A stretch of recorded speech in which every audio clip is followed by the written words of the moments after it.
Hi സീരിയലിൻ്റെ റിവ്യൂയിലേക്ക് എല്ലാവർക്കും സ്വാഗതം. അപ്പോൾ ഞാൻ പറയാൻ പോകുന്നത് നമ്മുടെ സ്നേഹപൂർവ്വം ശ്യാമ എന്ന സീരിയലിൻ്റെ റിവ്യൂ ആണ്. അങ്ങനെ നമ്മുടെ സുകുമാരൻ മുത്തശ്ശിയും പ്രിയങ്കയും കൂടിയിട്ട് കിട്ടിയ പൈസയൊക്കെ ഇങ്ങനെ പിടിച്ച് എണ്ണയാണ്. അവർക്ക് അഭിനയിച്ച് കിട്ടിയ ആ ഒരു എമൗണ്ടൊക്കെ വീട്ടിലിരുന്ന് ഇങ്ങനെ എണ്ണുന്ന സമയത്ത് ഇവർ യശോദനോടും ദേവനോടൊക്കെ ഇങ്ങനെ വലിയ വീമ്പ് സംസാരിക്കുകയാണ്. ഞങ്ങളെ അഭിനയിച്ച് പൈസ ഉണ്ടാക്കി, ഇനി ഈ പൈസ കൊണ്ട് ഞങ്ങൾ ചെയ്യാൻ പോകുന്നത് നേരെ നിങ്ങളുടെ വളർത്തുപുത്രി രാധികയുടെ ജീവിതം അങ്ങ് നശിപ്പിക്കാൻ പോവാണ്. ഇനി കുറച്ച് കഴിഞ്ഞാലേ അവളെ ഇവിടെ വീട്ടിൽ വന്ന് ഇരിക്കുന്നത് നിങ്ങൾക്ക് എല്ലാവർക്കും കാണാം. ഞങ്ങൾ ഈ പൈസയൊക്കെ കൊണ്ടുപോയി ആ അഡ്വക്കേറ്റിന് കൊടുക്കുകയാണ്. എന്നിട്ട് ഞങ്ങൾ കേസ് വാദിച്ച് മുന്നോട്ട് പോകാൻ നിൽക്കുകയാണ്. അവളുടെ ജീവിതം നശിക്കുന്നതൊക്കെ നിങ്ങൾക്ക് കാണാം എന്നൊക്കെ ദേവനോട് ഇങ്ങനെ ബ്രാഗി ഇങ്ങനെ സംസാരിക്കുകയാണ്. സുകുമാരി മുത്തശ്ശി പറയുന്നുണ്ട്, നിനക്കറിയോ ഇവളെ ഇപ്പം അഭിനയിച്ച് പൈസ ഉണ്ടാക്കിയതാണ്. അപ്പോൾ അഭിനയിച്ചപ്പോൾ അവൾക്ക് പൈസ കൊടുക്കുമ്പോൾ അവിടെയുള്ള സംവിധായകനൊക്കെ പറഞ്ഞത് എന്താണെന്നറിയോ, ഇവൾക്ക് എത്ര പൈസ വേണമെങ്കിലും കൊടുക്കുക, കാരണം ഇവൾ അമ്മാതിരി അഭിനയമാണ്, അടിപൊളി അഭിനയമാണ് ഇവളുടെ, അതിന് എത്ര പൈസ വേണമെങ്കിലും ഞങ്ങൾ ഇവൾക്ക് കൊടുക്കാമെന്നാണ് പറഞ്ഞത്. അവർ വരെ ഇവളുടെ കഴിവ് കണ്ട് അങ്ങ് അന്തം വിട്ട് നിൽക്കുമായിരുന്നു. ഇവിടെ സ്വന്തം വീട്ടിൽ സ്വന്തം അച്ഛനമ്മ പോലും ഇവളുടെ കഴിവൊന്നും തിരിച്ചറിയാതെ അങ്ങനെ പോയല്ലോ എന്നൊക്കെ ഇങ്ങനെ പറയുന്നുണ്ട്. എന്നിട്ട് സുകുമാരി മുത്തശ്ശി പറയുന്നുണ്ട്, ഇനി ഇവൾ ഒരുപാട് സിനിമയിലൊക്കെ അഭിനയിച്ച് വലിയൊരു ഫേമസ് ആയിട്ടുള്ളൊരു നായികയാവും. എന്നിട്ട് ഇവിടെ വീടിൻ്റെ മുറ്റത്തൊക്കെ ഒരുപാട് മീഡിയാസൊക്കെ ഉണ്ടാകും, അതും എൻ്റെ മോളോടൊന്ന് സംസാരിക്കാൻ വേണ്ടിയിട്ട്. അത്രയും മീഡിയാസൊക്കെ ഉണ്ടാകുന്നതിൻ്റെ ഇടയിൽ ഇനി ആ സമയത്ത് നിങ്ങൾ ക്രെഡിറ്റ് എടുക്കാൻ വരണ്ട, ഇതാണ് ഞങ്ങളുടെ മകളാണ്, അല്ലെങ്കിൽ ഇതാണ് അച്ഛൻ അമ്മ എന്നൊക്കെ പറഞ്ഞിട്ട് അങ്ങോട്ട് ക്രെഡിറ്റ് എടുക്കാനൊന്നും അങ്ങനെ വന്നേക്കരുത്. കാരണം ഇപ്പോൾ കൂട്ടിനൊന്നും നിൽക്കാത്ത നിങ്ങൾ ഇനി അങ്ങനെ അവളൊന്ന് ഫേമസ് ആയി അവളൊന്ന് അറിയപ്പെട്ട് കഴിഞ്ഞതിന് ശേഷം നിങ്ങളുടെ ആവശ്യമില്ല എന്നൊക്കെ സുകുമാരി മുത്തശ്ശി അങ്ങനെ പറഞ്ഞുകൊണ്ടിരിക്കുകയാണ്. ഒന്നും സംഭവിച്ചിട്ടില്ല. അതിൻ്റെ മുന്നേ തന്നെ സുകുമാരി മുത്തശ്ശി ഇങ്ങനെ എന്തൊക്കെയോ മനക്കോട്ട കെട്ടിക്കൊണ്ടിരിക്കുകയാണ്. അവൻ ദേവനല്ലേ, ദേവൻ ഇതൊക്കെ കണ്ടിട്ട് ചിരിയാണ് വരുന്നത്. കാരണം ഇവളുടെ ഈ അഹങ്കാരം സംസാരം എവിടെ എത്തത്തില്ല എന്നുള്ള ദേവന് നന്നായിട്ട് അറിയാം. അപ്പോൾ ദേവൻ പറയുന്നുണ്ട്, നിങ്ങൾക്കറിയാം നിങ്ങൾ ചെയ്ത് കൂട്ടുന്ന ക്രൂരതകൾ എത്രമാത്രമാണ് എന്ന് അമ്മനോട് പറഞ്ഞാൽ നമുക്ക് മനസ്സിലാവില്ല. കാരണം മുന്നത്തെ കാലത്താണെങ്കിൽ അമ്മക്ക് മനസ്സിലായിരുന്നു, പക്ഷേ ഇപ്പോഴത്തെ കാലത്ത് അമ്മയുടെ മനസ്സൊക്കെ മാറിയിട്ടുണ്ട്. അമ്മ കുറേ ക്രൂരയായ സ്ത്രീയായി മാറിയിട്ടുണ്ട്. അതുകൊണ്ട് അമ്മനോട് പറഞ്ഞിട്ടൊന്നും കാര്യമില്ല, അതുകൊണ്ട് ഞാൻ പറയുന്നില്ല. പിന്നെ എല്ലാത്തിനും അവസാനം എന്ന് പറയുന്നത് ഒരു ദൈവവിധിയുണ്ട്. ദൈവം നിശ്ചയിക്കുന്നതായിരിക്കും വിധി, അല്ലാതെ നിങ്ങൾ എന്ത് തല തിരിഞ്ഞ് ചെയ്താലും അതൊന്നും എവിടെ എത്തത്തില്ല. കാരണം ഇതുവരെ നിങ്ങൾ ചെയ്ത ക്രൂരതകൾക്കൊന്ന് ചിന്തിച്ച് നോക്കിയാൽ മതി. നിങ്ങൾ ഒരുപാട് തെറ്റുകൾ ചെയ്തു, പക്ഷേ അതിൻ്റെയൊക്കെ എൻഡ് എന്ന് പറയുന്നത് നിങ്ങളുടെ ഒരു തോൽവിയായിരുന്നു. അത് തന്നെ ദൈവം കാണിപ്പിച്ചൊരു സൂചനയാണ്, നിങ്ങൾ തോൽക്കുമെന്നത് നിങ്ങളുടെ ക്രൂരതയാണ്, നിങ്ങൾ ചെയ്യുന്നതൊക്കെ തെറ്റാണ് എന്നുള്ളതിൻ്റെ ഒരു സൂചനയാണ്. എന്നിട്ട് പോലും അമ്മയ്ക്ക് ഈ കാര്യങ്ങളൊന്നും മനസ്സിലാവുന്നില്ലല്ലോ എന്നൊക്കെ ഇങ്ങനെ ദേവൻ ഇങ്ങനെ പറയുന്നുണ്ട്. പക്ഷേ സുകുമാരി മുത്തശ്ശി അല്ല ആൾ ഇതൊന്നും ചെവി കയറുന്നില്ല. പിന്നെ എന്നൊക്കെ പറഞ്ഞിട്ട് ഇതൊക്കെ ഒന്ന് പുച്ഛത്തിലിങ്ങനെ തള്ളി വിടുകയാണ്. കാരണം അവർക്ക് അവരുടെ കാര്യം മാത്രം, അവരുടെ വിജയം, അവരുടെ ആ ക്രൂര മൈൻഡ് മാത്രമാണ് ഇപ്പോൾ അവരുടെ മനസ്സിൽ. അവൻ ദേവന് യശോദനോട് പറയുന്നുണ്ട്, യശോദ നീ ഇതൊന്നും കേൾക്കാൻ നിൽക്കണ്ട, വാ നമുക്ക് പോകാൻ എന്നൊക്കെ പറഞ്ഞിട്ട് യശോദനെ പിടിച്ചുകൊണ്ട് അവിടെ നിന്ന് അങ്ങ് പോവാണ്. അപ്പോൾ ഇവർ പോയി കഴിഞ്ഞതിന് ശേഷം സുകുമാരിയും പ്രിയങ്കയും കൂടി ഇങ്ങനെ സംസാരിക്കുകയാണ്. അല്ല മുത്തശ്ശി ഇനിയിപ്പോൾ എന്താ ചെയ്യുക എന്നൊക്കെ ഇങ്ങനെ പറയുമ്പോൾ ആദ്യം സുകുമാരി മുത്തശ്ശി ഇവരെ പറ്റി പറയണ്ടേ, ഇവർക്ക് അസൂയയാണ്, അസൂയൊക്കെ വീർത്ത് വീർത്ത് അവരുടെ വയർ പൊട്ടിപ്പോകും. കാരണം അത്രയും അസൂയയാണ്. നമ്മളിനി വലിയ ഫേമസ് ആകുമോ, നമ്മളിനി വലിയ ആളുകളായി പോകുമോ എന്നുള്ളൊക്കെ ഒരു അഹങ്കാരമായിരിക്കും, അല്ലെങ്കിൽ ഒരു പേടിയായിരിക്കും അവർക്ക് എന്നൊക്കെ ഇങ്ങനെ പറയുന്നത്. പിന്നെ ഇവർ കാര്യത്തിലേക്ക് കിടക്കുകയാണ്. എന്തായാലും ഈ പൈസയും കൊണ്ട് നേരെ അഡ്വക്കേറ്റിൻ്റെ അടുത്തേക്ക് പോകാം എന്നൊക്കെ അവർ തീരുമാനിക്കുകയാണ്. അപ്പോൾ പിന്നെ നമ്മുടെ കണിമംഗലത്താണെങ്കിൽ രാത്രി രാധികയും വരുണും ഇങ്ങനെ ഉറങ്ങാൻ കിടന്നിട്ടുണ്ട്. വരുണ നന്നായിട്ട് ഉറങ്ങിയിട്ടുണ്ടെങ്കിലും രാധികയൊക്കെ രാത്രി ഉറക്കം തന്നെ കിട്ടിയിട്ടില്ല. കാരണം അവളിങ്ങനെ ഉറക്കമില്ലാതെ ഇങ്ങനെ ഓരോന്ന് ചിന്തിച്ച് കൂട്ടുന്നതൊക്കെ എന്തായാലും വരുണ ഉറക്കത്തിൻ്റെ ഇടയിലൊക്കെ ശ്രദ്ധിക്കുന്നുണ്ട്. പക്ഷെ അവനൊന്നും അറിയാത്ത മട്ടിൽ അങ്ങനെ ഉറങ്ങിക്കൊണ്ടേ ഇരിക്കുകയാണ്. അപ്പോൾ ഇവളിങ്ങനെ ഓരോ കാര്യങ്ങളൊക്കെ ഇങ്ങനെ ആലോചിക്കുകയാണ്. എന്നാലും എന്തായിരിക്കും ആ നാട്ടിലുള്ളവരും ആ കാണുന്നവരൊക്കെ ഞാൻ ശ്യാമ മേഡത്തിൻ്റെ അതുപോലെ ഉണ്ട് എന്ന് പറയാൻ കാരണം, ഇനി അവർ എൻ്റെ സ്വന്തം അമ്മയായിരിക്കോ എന്നൊക്കെ ഇവൾക്ക് ഇങ്ങനെ ഒരു ചെറിയ പ്രതീക്ഷയൊക്കെ വരികയാണ്. അവൾ എന്തൊക്കെ അവിടെ വിളിച്ച് പറഞ്ഞിട്ടുണ്ടെങ്കിലും അവളുടെ ഒരു മനസ്സിൽ അതൊരു എൻ്റെ അമ്മയാവണേ എന്നുള്ള ചെറിയൊരു മൈൻഡ് ഇല്ലാതില്ല. വരുണാണെങ്കിൽ ഇതൊക്കെ ശ്രദ്ധിക്കുന്നുണ്ട്. ഇവളിങ്ങനെ ഉറക്കത്തിൽ നിന്ന് എണീറ്റ് ഇരുന്ന് ഇങ്ങനെ ഓരോന്ന് ചിന്തിച്ച് കൂട്ടുന്ന വരുണിന് മനസ്സിലാവുന്നുണ്ട് ഇവളുടെ മൈൻഡിൽ എന്തോ ഒരു സ്പാർക്ക് വന്നിട്ടുണ്ട് എന്ന്. അവളുടെ ഈ അവസ്ഥ കാണുമ്പോൾ തന്നെ വരുണിന് ചെറിയൊരു സന്തോഷമൊക്കെ വരുന്നുണ്ട്. കാരണം എങ്ങനെയെങ്കിലും അവൾക്കൊരു അമ്മേനെ തിരിച്ചറിയാനുള്ള ആ ഒരു ചെറിയൊരു മൈൻഡ്, എവിടെയെങ്കിലും ഒരു ചെറിയൊരു മൈൻഡെങ്കിലും ഒന്ന് വന്നിരുന്നെങ്കിൽ എന്നുള്ള ഒരു പ്രതീക്ഷയിലാണ് വരുന്നത്. അപ്പോൾ ആ സമയത്താണ് ഇവളിങ്ങനെ ഉറക്കം ഇങ്ങനെ ഒഴിച്ച് ചിന്തിച്ച് കൂട്ടിയിരിക്കുന്നത്. അപ്പോൾ രാധിക ഇങ്ങനെ ചിന്തിക്കാണ്, എന്നാലും എന്തുകൊണ്ടായിരിക്കും എല്ലാവരും എന്നെ ഇങ്ങനെ ശ്യാമ മേഡത്തിൻ്റെ അതുപോലെ ഉണ്ട് എന്നൊക്കെ പറയാൻ കാരണം എന്തായിരിക്കും എന്നൊക്കെ ഇങ്ങനെ ചിന്തിച്ച് കൂട്ടിയിട്ട് ലാസ്റ്റ് അവൾ വരണിനെ അങ്ങ് വിളിക്കാണ്. വരനെ എണീക്ക് വരണേ എന്നൊക്കെ പറഞ്ഞിട്ട് അവനെ അങ്ങ് കുലുക്കി വിളിക്കാണ്. അപ്പോൾ ഇവൻ എണീറ്റിട്ട് എന്താ കാര്യം എന്നൊക്കെ ഇങ്ങനെ ഉറക്കച്ചുവയിൽ ഇങ്ങനെ സംസാരിക്കുകയാണ്. ഇവന് ഇവളുടെ കാര്യങ്ങളൊക്കെ ശ്രദ്ധിക്കുന്നുണ്ടെന്നൊന്നും അറിയാത്ത മട്ടിൽ ഇവൻ നന്നായിട്ട് ഉറങ്ങുമായിരുന്നു. ഇവൾ എണീറ്റെന്ന് അറിഞ്ഞിട്ടില്ല എന്നുള്ള മട്ടിലാണ് വരുണ്. അവൻ വരുൺ ഇങ്ങനെ എണീറ്റിട്ട് പറയുന്നുണ്ട്, എന്താ പ്രശ്നം എന്നൊക്കെ ഇങ്ങനെ ചോദിക്കാണ്. അപ്പോൾ ഇവൾ ചോദിക്കുന്നുണ്ട്, വരുൺ എല്ലാവരും പറയുന്നുണ്ട് ഞാൻ ശ്യാമ മേഡത്തിൻ്റെ അതുപോലെ തന്നെ ഉണ്ടെന്ന്, അങ്ങനെ എന്തെങ്കിലും ഉണ്ടോ എന്നൊക്കെ ഇങ്ങനെ ഇവൻ ചോദിക്കുമ്പോൾ ഇവനൊന്നും അറിയാത്ത വട്ടിൽ അങ്ങ് സംസാരിക്കുകയാണ്. ഇവൻ പറയുന്നുണ്ട്, ആരാ നിന്നോട് ഇതൊക്കെ പറഞ്ഞത്? ഞാൻ വെറുതെ പറഞ്ഞതാണ്, അങ്ങനെയൊന്നുമില്ല, നീയല്ലേ പറഞ്ഞ ശ്യാമ മേഡത്തിൻ്റെ അതേപോലെ ഒന്നുമില്ല, അത് തോന്നലാണ്. പിന്നെ ഈ ലോകത്ത് നമ്മളെപ്പോലെ 7 പേരുണ്ടെന്ന് പറയാണ്, അതിലൊരാളായിരിക്കും ശ്യാമ മേഡം എന്നൊക്കെ ഇങ്ങനെ പറയുമ്പോൾ രാധികക്ക് അത് അത്ര ഇങ്ങനെ പിടിക്കുന്നില്ല. രാധിക പറയുന്നുണ്ട്, എന്നാൽ വരുണിൻ്റെ പോലെ 7 പേരില്ലേ, വരുണിൻ്റെ പേരിൽ ബാക്കിയുള്ള 6 പേരെ എനിക്കൊന്ന് കാണിച്ചോ, ഞാനൊന്ന് കാണട്ടെ എന്നൊക്കെ അങ്ങനെ പറയാണ്. അവൾക്ക് ദേഷ്യം വന്നിട്ട് അങ്ങനെ സംസാരിക്കാൻ അവൾ, കാരണം അത് എൻ്റെ അമ്മയാണ് എന്നുള്ള ഒരു രീതിയിലെങ്കിലും ഒരു സൂചനയിൽ സംസാരിക്കാനാണ് അവൾ പ്രതീക്ഷിച്ചെങ്കിലും വരുൺ അതുപോലൊന്നും അല്ല, അത് നിങ്ങളുടെ ആരും അല്ല എന്നൊക്കെയുള്ള മട്ടിലുള്ള സംസാരം കേട്ടിട്ട് അവൾക്ക് ചെറിയൊരു ഇറിറ്റേഷൻ തോന്നാണ്. അപ്പം വരുൺ പറയുന്നുണ്ട്, നീ തന്നെ അല്ലേ പറഞ്ഞത് ശ്യാമ മേഡത്തിന് മക്കളില്ല, അപ്പം അത് നിൻ്റെ അമ്മയൊന്നും അല്ല എന്നൊക്കെ, അപ്പം അതൊന്നും നിൻ്റെ അമ്മയൊന്നും അല്ല, അതൊക്കെ ഇനി നല്ല തോന്നൽ എന്തെങ്കിലും ഉണ്ടെങ്കിൽ നീ നേരെ പോയിട്ട് ശ്യാമ മേഡത്തിൻ്റെ വീട്ടിൽ പോയിക്കോ, അത് ഈ രാത്രി തന്നെ പോയിട്ട് നിങ്ങൾ എൻ്റെ അമ്മയാണെന്നൊക്കെ ഒന്ന് ചോദിച്ചു നോക്ക് എന്നൊക്കെ ഇങ്ങനെ പറയാനും. പിന്നെ നിങ്ങളിപ്പോൾ നല്ല പരിചയക്കാരും അല്ലേ, അപ്പോൾ രാത്രി ഈ നട്ടപ്പാതിരക്ക് പോയി എന്ന് വിചാരിച്ചു യാതൊരു കുഴപ്പമില്ല എന്നൊക്കെ ഇങ്ങനെ പറയുമ്പോൾ രാധികക്ക് വീണ്ടും അങ്ങ് ദേഷ്യം വരികയാണ്. അപ്പോൾ രാധിക പറയുന്നുണ്ട്, വരുൺ ഞാനൊരു കാര്യം പറയുമ്പോൾ ഇങ്ങനെ തമാശ കളിക്കരുത് കേട്ടോ എന്നൊക്കെ ഇങ്ങനെ പറഞ്ഞിട്ട് അവൾക്ക് അങ്ങ് ദേഷ്യം വരുന്നുണ്ട്. അപ്പം വരുണാണെങ്കിൽ അതൊന്നും മൈൻഡ് ചെയ്യാതെ, ഞാൻ പോയി കിടക്കാൻ പോവാണ്, നീ നിൻ്റെ ഓരോ പൊട്ട ചിന്തകളൊക്കെ ഇങ്ങനെ ചിന്തിച്ച് ഇവിടെ ഇരുന്നോ എന്നൊക്കെ ഇങ്ങനെ പറയുന്നേ അവനങ്ങ് കിടക്കാണ്. കിടക്കുന്നതിൻ്റെ ഇടയിൽ അവനിങ്ങനെ ചിന്തിക്കുന്നുണ്ട്, എന്തായാലും ഇവൾക്ക് ഇങ്ങനെ ഒരു ചിന്തയെങ്കിലും വന്നല്ലോ, എങ്ങനെയെങ്കിലും ആ പാവ അമ്മ ഒരുപാട് സങ്കടപ്പെടുന്നുണ്ട്, ഇവളുടെ ഒരു മനസ്സൊന്ന് മാറിക്കിട്ടാൻ വേണ്ടിയിട്ട്. അപ്പോൾ അങ്ങനെ എന്തെങ്കിലും ഒരു ചാൻസ് എന്തെങ്കിലുമൊക്കെ ഒന്ന് ഉണ്ടായാൽ മതിയായിരുന്നു, അവളുടെ മനസ്സിൽ എന്തെങ്കിലും അമ്മ എന്നുള്ള ഒരു മൈൻഡെങ്കിലും വന്നാൽ മതിയായിരുന്നു എന്നൊക്കെ ഇങ്ങനെ വരുണ കിടക്കുന്ന കിടത്തത്തിൽ ഇങ്ങനെ പ്രാർത്ഥിക്കുന്നുണ്ട്. അധികമാണെങ്കിൽ കാര്യങ്ങളൊന്നും അറിയാതെ ഓരോന്ന് ചിന്തിച്ച് കൂട്ടുന്നുമുണ്ട്. അപ്പോൾ എന്തായാലും ആ രാത്രി അങ്ങനെ കഴിഞ്ഞു പോയി. പിന്നെ നേരം വെളുത്തപ്പോൾ പിന്നെ സുകുമാരി മുത്തശ്ശി നേരെ കോടതിയിലേക്ക് പോയിട്ടുണ്ട് ആ പൈസയും കൊണ്ട്. അവൻ വക്കീലിനെ കാണാനേ, ആ വക്കീലിനോട് കാര്യങ്ങളൊക്കെ പറയുന്നുണ്ട്, എൻ്റെ സാറേ ഞാനും എൻ്റെ പ്രിയങ്കമോളും എന്തെങ്കിലും ഒന്ന് ചിന്തിച്ചാൽ അത് നേടിയെടുക്കുമെന്ന് ഞങ്ങൾക്ക് ഒരു വാശിയാണ്, അതുകൊണ്ട് തന്നെ ഞങ്ങൾ പൈസ സാർ പറഞ്ഞ പൈസ ഞങ്ങൾ ഉണ്ടാക്കിയിട്ടുണ്ട്, അതുകൊണ്ടേ ഇനി കേസ് പെട്ടെന്നൊന്ന് മുന്നോട്ട് പോകണം എന്നൊക്കെ ഇങ്ങനെ പറയുമ്പോൾ ആ വക്കീലിൻ്റെ കണ്ണൊക്കെ ഒന്ന് മഞ്ഞളിച്ചിട്ടുണ്ട്. കാരണം ഒരുപാട് പൈസ മുന്നിലൊക്കെ കണ്ടതല്ലേ, അപ്പോൾ ഇയാളാണെങ്കിൽ ഒരു പൈസയുടെ ഒരു അത്യാർത്ഥിയുള്ള ഒരാളും ആയതുകൊണ്ട് ഇയാൾക്ക് ഭയങ്കര സന്തോഷമൊക്കെ വരികയാണ് ആ പൈസ ഒക്കെ കാണുമ്പോൾ. അപ്പോൾ ഇയാൾ പറയുന്നുണ്ട്, അതിന് നിങ്ങൾ ഒരു കാര്യത്തിലും പേടിക്കണ്ട, കേസ് നമ്മൾ മുന്നോട്ട് കൊണ്ടുപോയിരിക്കും, നിങ്ങൾ ഇപ്പോൾ നിങ്ങളിങ്ങനെ ഇടയ്ക്കിടയ്ക്ക് ഇങ്ങനെ വന്നുകൊണ്ടിരിക്കുകയൊന്നും വേണ്ട, ഞാൻ വിളിപ്പിക്കുമ്പോൾ ഇങ്ങനെ വന്നാൽ മതി, അല്ലാതെ ഇങ്ങനെ ഇടയ്ക്കിടയ്ക്ക് വരുമൊന്നും വേണ്ട എന്നൊക്കെ ഇങ്ങനെ ഈ അഡ്വക്കേറ്റ് പറയുന്നുണ്ട്. നിങ്ങൾക്ക് ഈ കേസിൽ 2 ആവശ്യമാണ്. ഒന്നെന്ന് പറയുന്നത് രാധികനെ വരുണിൻ്റെ ജീവിതത്തിൽ നിന്ന് ഇറക്കി വിടുക, രണ്ടാമത്തെ കാര്യം പ്രിയങ്ക വരുണിൻ്റെ ജീവിതത്തിൽ സന്തോഷമായിട്ട് ജീവിക്കുക. ഈ 2 കാര്യങ്ങളല്ല നിങ്ങൾക്ക് വേണ്ടത്. പക്ഷെ ആദ്യത്തെ കാര്യം എന്ന് പറയുന്നത് അത് ഈസിയാണ്, നിയമത്തിൻ്റെ മുന്നിൽ നമുക്കത് ഈസി ആയിട്ട് നടത്തിയെടുക്കാൻ പറ്റും. പക്ഷെ രണ്ടാമത്തെ കാര്യം വരുണ് പ്രിയങ്കനെ സ്നേഹിക്കുക, അത് പിന്നെ എന്നെക്കൊണ്ട് ചെയ്യാൻ പറ്റത്തില്ല, അതൊക്കെ അവരുടെ രീതിയിൽ അങ്ങ് പോകാനുള്ളതാണ്, അതിലൊന്നും എനിക്ക് എന്തായാലും ഇടപെടാൻ കഴിയത്തില്ല എന്നൊക്കെ അങ്ങനെ പറയുമ്പോൾ ഈ മുത്തശ്ശി പറഞ്ഞു കൊടുക്കുന്നുണ്ട്, എൻ്റെ പൊന്നു സാറേ അവരെ ഒരുമിച്ച് ജീവിച്ച് കഴിഞ്ഞാൽ ലൈഫല്ലേ തട്ടിമുട്ടിയെ കൊണ്ടേ ഇരിക്കും, പിന്നെ കുറച്ച് കഴിയുമ്പോൾ ഒരു ദിശയിൽ അങ്ങനെ തുഴഞ്ഞ് അങ്ങ് പൊക്കോളും, അതൊക്കെ റെഡിയാകും എന്നുള്ള മട്ടിലാണ് സുകുമാരി മുത്തശ്ശി പറയുന്നത്.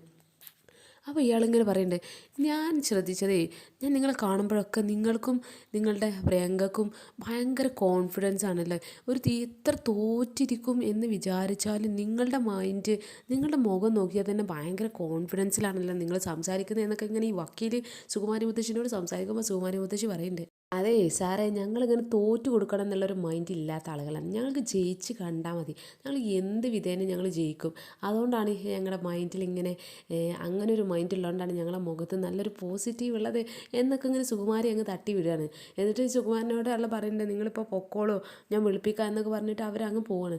അപ്പോൾ ഈ സുകുമാര മുത്തശ്ശി ഈ വക്കീലിൻ്റെ റൂമിൽ നിന്ന് ഇറങ്ങി ഇങ്ങനെ പോകുന്നത് ഇങ്ങനെ സമയത്താണ് നമ്മുടെ ആരതി അവിടെ വേറൊരു അഡ്വക്കേറ്റ് ആയിട്ട് ഇങ്ങനെ എന്തൊക്കെയോ ഡിസ്കസ് ചെയ്യലും എന്തൊക്കെ കാര്യങ്ങളൊക്കെ ചെയ്തുകൊണ്ടിരിക്കുന്നത് ശ്രദ്ധയിൽ പെടുന്നത്.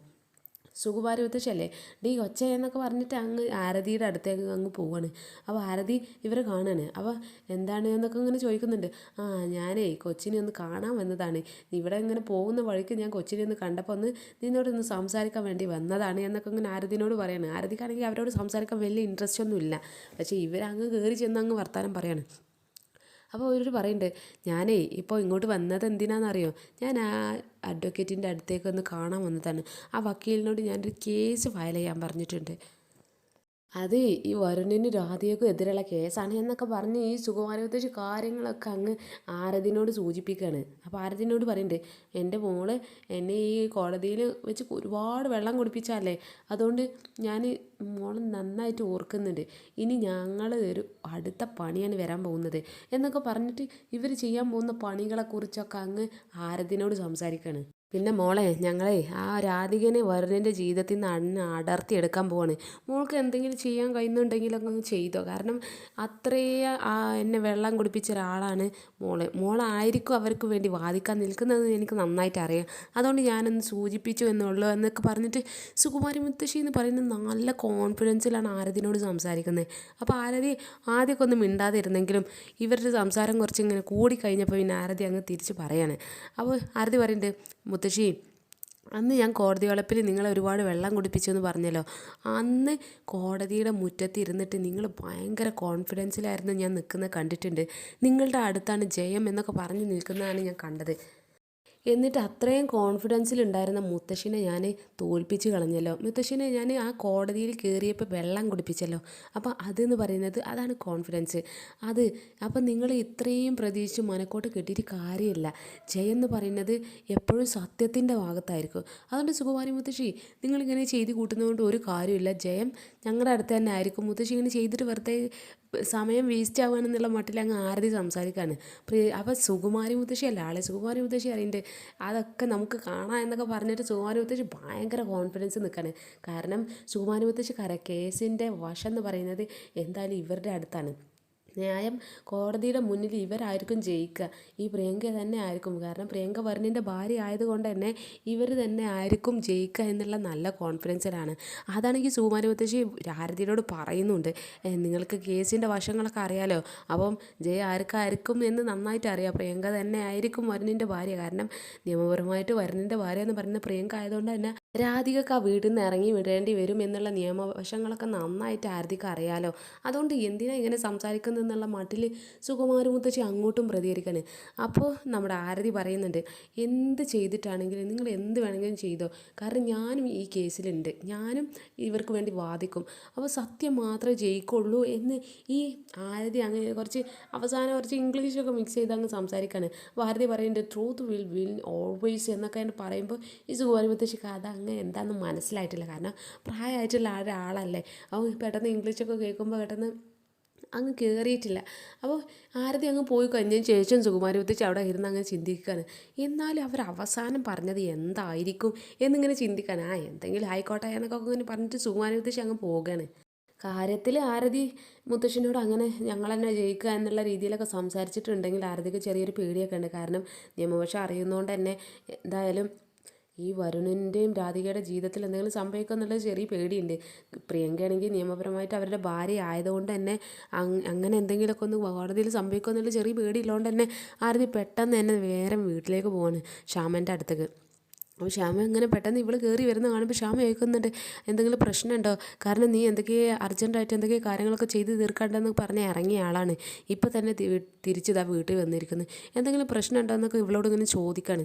അപ്പോൾ ഇവൾ പറയുന്നുണ്ട്, അത് ചെറിയൊരു പ്രശ്നമുണ്ട്. ഞാൻ ആ സുകുമാരി മുത്തശ്ശനൊന്ന് കണ്ടിരുന്നു കോടതിയിൽ വെച്ചിട്ട്. അവരാണെങ്കിൽ ആ വക്കീലിനെ കാണാൻ വന്നിട്ടുണ്ട്. അവർ പറയുന്നത് നമ്മുടെ രാധികനെയും വരുണിനെയും വേർപ്പെടുത്തും, അവർ എങ്ങനെയെങ്കിലും അവർ വേർപ്പെടുത്തിയിട്ട് പ്രിയങ്കനെ അവരുടെ ജീവിതത്തിൽ കയറ്റും എന്നൊക്കെ ഇങ്ങനെ പറഞ്ഞിട്ടാണ്. നിയമവശം എനിക്ക് നന്നായിട്ട് അറിയുന്നതുകൊണ്ട് തന്നെ നിയമപരമായിട്ട് പ്രിയങ്ക അവരുടെ ഭാര്യയാണ്. അതുകൊണ്ട് എന്തെങ്കിലും സംഭവിക്കുമെന്നുള്ള ചെറിയ പേടിയൊക്കെ ഉണ്ട്. പിന്നെ അവരെന്ന് പറഞ്ഞത് എന്തെങ്കിലുമൊക്കെ ഇങ്ങനെ എത്ര ക്രൂരതകളും ചെയ്തുകൊണ്ടിരിക്കുന്ന ഒരു സ്ത്രീ ആയതുകൊണ്ട് തന്നെ ചെറിയൊരു ഭയം എൻ്റെ കയ്യിലുണ്ട് എന്നൊക്കെ ഇങ്ങനെ ആരതി ഇങ്ങനെ പറയാണ്. അപ്പോൾ പിന്നെ ശ്യാമ നേരെ ആരതിനെയും ഏടത്തിനെയും കൊണ്ടിട്ട് നേരെ പൂജാമുറിക്ക് അങ്ങ് കയറി ചെല്ലുവാ, നീ എൻ്റെ കൂടെ അങ്ങോട്ട് വാ എന്നൊക്കെ പറഞ്ഞിട്ട് നേരെ കൃഷ്ണൻ്റെ മുന്നിൽ പോവാണ്. എന്നിട്ട് കൃഷ്ണനോട് കൈ കോപ്പി ഇങ്ങനെ പ്രാർത്ഥിക്കുന്നുണ്ട്, കൃഷ്ണ ഞാൻ എന്ത് പ്രശ്നം ഉണ്ടെങ്കിലും ഞാൻ നിങ്ങളുടെ അടുത്തേക്കാണ് വരുന്നത്, പക്ഷേ ഈ പ്രശ്നം നിങ്ങളൊന്ന് പരിഹരിച്ച് തരണം. കാരണം എൻ്റെ മകളെന്ന് പറഞ്ഞാൽ ഒരുപാട് കഷ്ടപ്പെട്ടിട്ടുണ്ട്. ഈ ജീവിതത്തിൽ തന്നെ അവൾക്ക് ഒരുപാട് വേദനകൾ മാത്രമായിരുന്നു ഉണ്ടായിരുന്നത്. ഇപ്പോൾ അവളുടെ ജീവിതം വീണ്ടും പരീക്ഷണത്തിലാണ്. ഇതുവരെ ഉണ്ടായ പരീക്ഷണത്തിലെല്ലാം കൃഷ്ണൻ എൻ്റെ കൂടെ തന്നെ നിന്ന് ഞാൻ ജയിച്ചിട്ടുണ്ട്. പക്ഷേ ഇതുകൂടി എങ്ങനെയെങ്കിലും ഒന്ന് ജയിക്കണം. കാരണം അത് അവരുടെ ജീവിതമാണ്. അവരുടെ ആ ജീവിതം നശിപ്പിക്കാൻ വേണ്ടിയിട്ട് ഒരുപാട് പേരുണ്ടെങ്കിലും ഈ ജീവിതത്തിൽ അവൾ എങ്ങനെയെങ്കിലും ഒന്ന് ജയിച്ച് കിട്ടണം. അത് ഇനി പിന്നെ എൻ്റെ മകളെന്ന് പറയുന്നത് അവസാനം എന്നെ ഒന്ന് തിരിച്ചറിയണം. എന്നെ ഒന്ന് അമ്മയെന്ന് വിളിച്ച് കഴിഞ്ഞതിന് ശേഷം ഞാനൊന്ന് മരിച്ചു പോയാലും എനിക്ക് യാതൊരു കുഴപ്പമില്ല എന്നൊക്കെ പറഞ്ഞിട്ട് ശ്യാമ ഇങ്ങനെ കൈകൂപ്പി ഇങ്ങനെ പ്രാർത്ഥിച്ചുകൊണ്ടിരിക്കുകയാണ്. ശ്യാമ പറയുന്നുണ്ട്, ഞാൻ ഇതുവരെ പ്രാർത്ഥിച്ച എല്ലാ പ്രാർത്ഥനയ്ക്കും ദൈവം ഉത്തരം തന്നിട്ടുണ്ട്. ഇതുകൂടി എനിക്കൊന്ന് ഉത്തരം തരണം. കാരണം അവരുടെ ജീവിതം എന്ന് പറയുന്നത് ഒരുപാട് കഷ്ടപ്പാടിൻ്റെ ഉള്ളിലാണ്. അവസാനം അവളെൻ്റെ മകളാണെന്നുള്ള ആ ഒരു തിരിച്ചറിവും കൂടി ഉണ്ടായാൽ എൻ്റെ ജീവിതം ഞാനിവിടെ അവസാനിപ്പിക്കുക, ജീവിതം മതിയാക്കി ഞാൻ തിരിച്ചു തന്നെ വരാം എന്നൊക്കെ ഇങ്ങനെ ഈ ശ്യാമ പറഞ്ഞ് കണ്ണടച്ച് പ്രാർത്ഥിക്കുകയാണ്. അപ്പോൾ അതിൻ്റെ ഇടയിൽ ആ അടുത്തിരുന്നിരുന്ന ഒരു പൂമാല അങ്ങ് നേരെ ശ്യാമയുടെ കയ്യിലേക്ക് അങ്ങ് വീഴാണ്. അപ്പോൾ ഇത് കണ്ടിട്ട് ശ്യാമ അങ്ങ് കണ്ണ് തുറന്ന് നോക്കുമ്പോൾ കയ്യിലൊരു പൂമാല. അത് കണ്ടിട്ട് ശ്യാമക്ക് ഭയങ്കര സന്തോഷമാണ്. അപ്പോൾ അതൊരു പോസിറ്റീവ് റിസൾട്ടാണ്, ദൈവം ഞങ്ങളുടെ കൂടെ ഉണ്ട് എന്നുള്ള ഒരു റിസൾട്ടാണ് എന്നുള്ള കാര്യത്തിൽ ശ്യാമക്ക് ഭയങ്കര സന്തോഷമാണ്. അപ്പോൾ ശ്യാമൻ പറയുന്നുണ്ട്, ഞാൻ എന്ത് പ്രശ്നത്തിലും ദൈവൻ്റെ കൂടെ ഉണ്ടാലുണ്ട്, ഇതും എനിക്കൊരു സൂചനയാണ് എന്നൊക്കെ അങ്ങനെ പറഞ്ഞിട്ട് ഈ അമൃതേടത്തെയും ശ്യാമയും കൂടിയിട്ട് ആരതിനോട് ഇങ്ങനെ പറയുന്നുണ്ട്, ഞങ്ങൾ എന്ത് പ്രാർത്ഥിക്കുകയാണെങ്കിലും ദൈവം ഞങ്ങൾക്ക് ഇങ്ങനെ എന്തെങ്കിലുമൊക്കെ ഒരു സൂചന തരലുണ്ട്. ഇങ്ങനെ സൂചന തന്നതിലൊക്കെ ഞാൻ വിജയിച്ചിട്ടേ ഉള്ളൂ. അതുകൊണ്ട് ഈ കേസ് നമ്മൾ വിജയിക്കും എന്നൊക്കെ ഇങ്ങനെ ആരതിക്ക് ഉറപ്പ് കൊടുക്കുകയാണ്. അപ്പോൾ ആരതി ഇങ്ങനെ പറയുന്നുണ്ട്, ഞാൻ കേസ് വാദിക്കുന്നത് എൻ്റെ സ്വന്തം അനിയത്തിക്ക് വേണ്ടിയിട്ടാണ്, ഞാൻ എൻ്റെ ചെറിയമ്മക്ക് വേണ്ടിയിട്ടാണ് കേസ് വാദിക്കുന്നത്. ഇതിൽ ഞാൻ തോറ്റുപോയാൽ പിന്നെ ഞാൻ ഇതുവരെ ഉണ്ടാക്കിയിട്ടുള്ള ഈ ഒരു റെപ്യൂട്ടേഷനും ഈ ഒരു എക്സ്പീരിയൻസും ഇതൊക്കെ വെറുതെ ആകും. ഇതൊക്കെ പിന്നെ ഒരു ഉപകാരത്തിനുണ്ടാവില്ല. അതുകൊണ്ട് ഇതിൽ ഞാൻ ജയിക്കുക തന്നെ ചെയ്യും എന്നൊക്കെ ഇങ്ങനെ പറഞ്ഞാൽ അവർക്ക് നല്ലൊരു കോൺഫിഡൻസ് വരാണ്. കാരണം ദൈവം കൂടെ ഉണ്ട് എന്ന് പറഞ്ഞാൽ പിന്നെ അവരുടെ കൂടെ തന്നെ ആയിരിക്കും ജയം എന്ന് അവർക്ക് ഉറപ്പിക്കുകയാണ് അവർ. പിന്നെ സുകുമാരി മുത്തശ്ശിയും പ്രിയങ്കയും അവിടെ അടുത്ത ദിവസം ഷൂട്ടിങ്ങിന് ചെന്നിട്ടുണ്ട്. അപ്പോൾ ഇവരവിടെ ഇങ്ങനെ കസേരയിൽ ഇരിക്കുകയാണ്. ആ നായികയാണെങ്കിൽ അവിടെ അപ്പുറത്ത് വേറൊരു കസാലയിൽ ഇരിക്കുന്നുണ്ട്. ഒരു പെണ്ണ് അവിടെ കുട ചൂടി കൊടുക്കുന്നുണ്ട്. ഇതൊന്നും സുകുമാരി മുത്തശ്ശിക്ക് അത്ര പിടിക്കുന്നില്ല. അവർക്കാണെങ്കിൽ പ്രിയങ്കയ്ക്ക് ഇത്രയും സൗകര്യങ്ങളൊന്നും ചെയ്തു കൊടുക്കുന്നില്ല, ആ നായികയ്ക്ക് എല്ലാ സൗകര്യങ്ങളും ഉണ്ട് എന്നുള്ള ആ അസൂയ തലക്ക് പിടിച്ചിങ്ങനെ നിൽക്കുകയാണ്. അപ്പോൾ അതിൻ്റെ ഇടയിൽ അവിടെ ഒരു അസിസ്റ്റൻ്റ് ഇങ്ങനെ നേരെ ഈ നായികക്ക് ഒരു ജ്യൂസ് കൊണ്ട് കൊടുക്കുന്നുണ്ട്. ഇതാ മേഡം എന്നൊക്കെ പറഞ്ഞിട്ട് അവർ നല്ല നീറ്റായിട്ട് തന്നെ അവരോടൊക്കെ ബിഹേവ് ചെയ്യുന്നുണ്ട് ആ നായിക. അപ്പോൾ ഓക്കെ എന്നൊക്കെ പറഞ്ഞ് ജ്യൂസ് കുടിക്കുന്നത് കാണുമ്പോൾ സുകുമാരിക്ക് അങ്ങ് കലി വരികയാണ്. അപ്പോൾ ഈ സുകുമാരി ആ ചെക്കനെ അങ്ങ് വിളിക്കുകയാണ്, എടാ ചെറുക്ക ഒന്നിങ്ങോട്ട് വന്നേ എന്നൊക്കെ പറഞ്ഞിട്ട് അവരങ്ങ് ഭയങ്കര വലിയൊരു സംഭവമായിട്ട് അങ്ങ് അവനെ വിളിക്കുകയാണ്. അപ്പോൾ ഈ ചെക്കനാണെങ്കിൽ ഇടാ ചെറുക്ക എന്നൊക്കെ വിളിച്ച് ആ ഒരു മാനേഴ്സ് തീരെ ഇഷ്ടപ്പെട്ടിട്ടൊന്നുമില്ല. അപ്പോൾ എന്തായാലും വിളിച്ചല്ലേ എന്ന് പറഞ്ഞ് അവൻ അങ്ങോട്ട് പോവുകയാണ്. അവൻ പോയി കഴിഞ്ഞതിന് ശേഷം എന്താ കാര്യം എന്നൊക്കെ അങ്ങനെ ചോദിക്കുമ്പോൾ ഇവർ പറയുന്നുണ്ട്, അല്ല അവർക്ക് എന്താ ഇപ്പോൾ നീ കൊടുത്തത് എന്നൊക്കെ പറയുമ്പോൾ അത് ജ്യൂസാണ് എന്നൊക്കെ പറയാണ്. അപ്പോൾ എന്ത് ജ്യൂസാണ് കൊടുത്തത് എന്നൊക്കെ പറയുമ്പോൾ ഈ ചെക്കൻ പറയുന്നുണ്ട്, അത് മിക്സഡ് ഫ്രൂട്ടാണ് എന്നൊക്കെ ഇങ്ങനെ പറയുന്നുണ്ട്. അപ്പോൾ എന്നാൽ എൻ്റെ മോൾക്കും കൂടി ഒന്ന് കൊണ്ട് കൊടുക്ക്, എന്താ ഇവളും ഇവിടെ ഉള്ളതന്നല്ലേ, എന്താ അവൾക്ക് മാത്രം ജ്യൂസ്, എനിക്കും വേണം ജ്യൂസ്, അവിടെ ഒരു ഗ്ലാസ് ജ്യൂസ് കൊണ്ട് ഇങ്ങോട്ട് വാ എന്നൊക്കെ അങ്ങനെ പറയാന്. പക്ഷേ ഈ കൽപ്പനയൊന്നും ഈ ചെക്കനെ അത്രക്കങ്ങ് പിടിച്ചിട്ടില്ല. അപ്പോൾ ഈ ചെക്കൻ പറയുന്നുണ്ട്, എൻ്റെ പേര് ചെറുക്ക എന്നൊന്നും അല്ല, എൻ്റെ പേര് വിളിച്ചാൽ മതി എന്നൊക്കെ പറഞ്ഞിട്ട് ആ ചെക്കൻ്റെ പേരങ്ങ് പറഞ്ഞു കൊടുക്കുന്നൊക്കെ. എന്നാലും സുകുമാരി മുത്തശ്ശി ആ ചെക്കനോട് ജ്യൂസ് ഈ പ്രിയങ്കക്കും കൊണ്ട് കൊടുക്കാൻ പറയണം. അപ്പോൾ ഈ ചെക്കന് എന്തൊക്കെ കൊണ്ട് കൊടുക്കുക, എന്തായാലും പറഞ്ഞല്ല എന്നുള്ള മട്ടിൽ ഇവന് പോയിട്ട് ഒരു ജ്യൂസ് എടുത്ത് കൊണ്ടുവരുന്നൊക്കെ ഉണ്ട്. അപ്പോൾ എടുത്ത് കൊണ്ടുവരാൻ പോകുന്ന നേരത്തെ ശരത്ത് അങ്ങോട്ട് വന്നിട്ട് കാര്യം ചോദിക്കുന്നുണ്ട്, അല്ല എന്താ ഇവിടെ പ്രശ്നം എന്നൊക്കെ അങ്ങനെ പറയുമ്പോൾ ഇവന് പറയുന്നുണ്ട്, സുകുമാരി മുത്തശ്ശി പറയുന്നുണ്ട് ഇവനോട്, അതേ ആ ചെക്കനോടൊരു ജ്യൂസ് കൊണ്ടുവരാൻ പറഞ്ഞതാണ് എന്നൊക്കെ അവനപ്പോൾ പറയാണ്.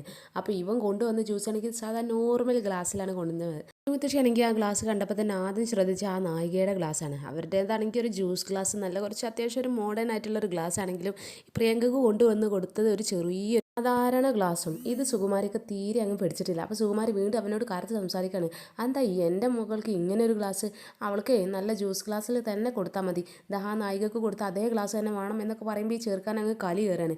അതേ നിങ്ങൾ എന്താ ഇങ്ങനെ ബിഹേവ് ചെയ്തുകൊണ്ടിരിക്കുന്നത്, ഈ ഗ്ലാസ്സിൽ കുടിക്കുകയാണെങ്കിൽ അങ്ങ് കുടിച്ചാൽ മതി, അല്ലാതെ ഇനി ജ്യൂസ് വേറെ ഒന്നും ഇല്ല എന്നൊക്കെ അങ്ങനെ പറയാണ്. അപ്പോൾ ജ്യൂസ് ഇല്ലെങ്കിൽ ഉണ്ടാക്കണം, അതല്ല നിൻ്റെ ജോലി, അല്ലെങ്കിൽ നിൻ്റെ ഈ സ്വഭാവം വെച്ച് ഞാൻ നിൻ്റെ മുഖത്തൊന്ന് തരും എന്നൊക്കെ ഈ ചെക്കനോട് ഈ സുകുമാരി മുത്തശ്ശി അങ്ങ് പറയാണ്. അപ്പോൾ ഈ സുകുമാരി മുത്തശ്ശി അറിയണ്ടേ, അതെ എൻ്റെ മേല് തൊട്ടാലേ നിങ്ങൾ പിന്നെ ഈ സിനിമയിൽ അഭിനയിക്കുക തന്നെയല്ല, നിങ്ങളുടെ കൊച്ചുമോൾ പിന്നെ ഒരു സിനിമയും കാണത്തില്ല, ഞങ്ങൾക്ക് ഈ സംഘടനയൊക്കെ ഉള്ളതാണ്, അതുകൊണ്ട് എൻ്റെ മേല് കൈവച്ചാൽ നിങ്ങളുടെ ഈ കാര്യം തന്നെ മാറും എന്നൊക്കെ ഇങ്ങനെ ഇവൻ അങ്ങ് ഭീഷണിപ്പെടുത്തുന്നുണ്ട് ഈ സുകുമാരി മുത്തശ്ശിനെ. സുകുമാരി മുത്തശ്ശിയല്ല ആള്, അവർ എന്ത് ചെയ്താലും ആരെ ഭീഷണിക്കും വഴങ്ങാത്തൊരു ക്യാരക്ടറാണ്. അത് മാത്രമല്ല ആരെങ്കിലും ഒരു പക മനസ്സ് വെച്ചാൽ അവർക്കിട്ട് പണിയും കൊടുക്കും. അപ്പോൾ ഈ ചെക്കൻ പോയി കഴിഞ്ഞതിന് ശേഷം ഈ സുകുമാരി മുത്തശ്ശി പറയുന്നുണ്ട്, ഇവനിട്ട് നല്ലൊരു പണി തന്നെ കൊടുക്കണം, എന്തായാലും ഈ ഷൂട്ടിംഗ് ഒന്ന് കഴിയട്ടെ, ഇവനിക്കിട്ടുള്ള ഒരു പണി തന്നെ ഞാൻ തിരിച്ച് കൊടുക്കുന്നുണ്ട് എന്നൊക്കെ ഇങ്ങനെ പറഞ്ഞ് സുകുമാരി മുത്തശ്ശി ഇങ്ങനെ ബ്രാഗെന്നൊക്കെ ഉണ്ട്. അപ്പോൾ ശരത്ത് പറയുന്നുണ്ട്, നിങ്ങൾ നന്നായിട്ട് ബിഹേവ് ചെയ്യണ്ടേ, ഈ സിനിമ അല്ലാതെ പിന്നെ ഇവിടുന്ന് പുറത്താക്കലായിരിക്കും ഇങ്ങനെയൊക്കെ ബിഹേവ് ചെയ്താൽ എന്നൊക്കെ അങ്ങനെ ശരത്ത് വാണിംഗ് കൊടുക്കുന്നുണ്ടെങ്കിൽ ശരത്തിനോട് ഈ സുകുമാരി മുത്തശ്ശി അറിയുന്നുണ്ട്, ഞങ്ങൾ ആദ്യം തന്നെ പറഞ്ഞതാണ് ഞങ്ങൾക്ക് എല്ലാ സൗകര്യവും വേണമെന്ന്, എന്നിട്ടാണ് ഞങ്ങൾ ഇങ്ങോട്ട് വന്നത്, നിനക്ക് നന്നായിട്ട് അറിയാലോ ഒച്ച എന്നൊക്കെ ഇങ്ങനെ പറഞ്ഞിട്ട് അവനോടൊക്കെ ഇങ്ങനെ സംസാരിക്കുന്നുണ്ട്. അപ്പോൾ ശരത്തിന് ആ തലവേദന പിടിച്ച് നിൽക്കുകയാണ്. എന്തായാലും ഇവരെന്തെങ്കിലുമൊക്കെ പ്രശ്നങ്ങൾ ഉണ്ടാക്കിക്കൊണ്ടിരിക്കും ചെയ്യും, ഇവരിന്ന് എങ്ങനെ പുറത്താക്കുമോ എന്നുള്ള പേടി നല്ല ശരത്തിനുണ്ട്. അപ്പോൾ ഇവനാണെങ്കിൽ പ്രിയങ്കനോട് കാര്യം പറയുന്നുണ്ട്. അപ്പോൾ പ്രിയങ്ക പറയുന്നുണ്ട്, ഞാൻ മുത്തശ്ശിനോട് പറഞ്ഞതാണ്, പക്ഷെ മുത്തശ്ശി കേൾക്കണ്ടേ എന്നൊക്കെ ഇങ്ങനെ പറഞ്ഞിട്ട് ഈ പ്രിയങ്ക കുറച്ച് തലവേദന പിടിച്ച് നിൽക്കുന്നുണ്ട്. ഈ ചാൻസെങ്കിലുമൊക്കെ ഒന്ന് പോകുമോ എന്നുള്ള ചെറിയൊരു ഭയമൊക്കെ പ്രിയങ്കക്കും ഉണ്ട്. അപ്പോൾ ഇവരിങ്ങനെ ടെൻഷനായിട്ട് ഈ ശരത്തും പ്രിയങ്കയും കൂടി അങ്ങോട്ടും ഇങ്ങോട്ടും മുഖത്തോട് മുഖം നോക്കി നിൽക്കുന്നു ഭാഗത്താണ് എന്തായാലും സ്റ്റോറി കഴിയുന്നത്. മിക്കവാറും അവരെ അവിടെ നിന്ന് പിടിച്ച് പുറത്താക്കാനുള്ള എല്ലാ സാധ്യതയുണ്ട്. കാരണം സുകുമാരി മുത്തശ്ശി എന്ന് പറയുന്നത് ഈ ലൊക്കേഷനിൽ എല്ലായിടത്തും എല്ലാവരോടും പ്രശ്നങ്ങൾ ഉണ്ടാക്കിക്കൊണ്ടേ ഇരിക്കുകയാണ്.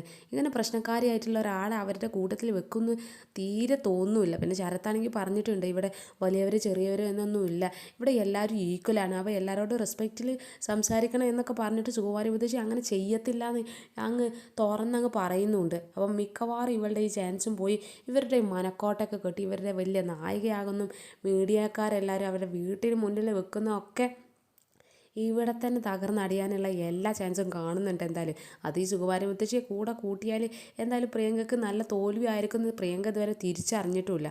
പ്രിയങ്കയാണെങ്കിൽ അപ്പോൾ എവിടെ പോകുകയാണെങ്കിലും ഈ സുകുമാരനെയും കൂട്ടി പിടിച്ച് അവരുടെ ജീവിതം നശിപ്പിച്ചുകൊണ്ടിരിക്കുകയാണ്. ആ മിക്കവാറും ഇനി നാളെ എന്തൊക്കെ സംഭവിക്കാമെന്നൊന്നും അറിയത്തില്ല. അപ്പോൾ നമുക്ക് കാത്തിരുന്ന് തന്നെ കാണാം. ഓക്കെ, ബൈ ആൾ, നാളെ കാണാം.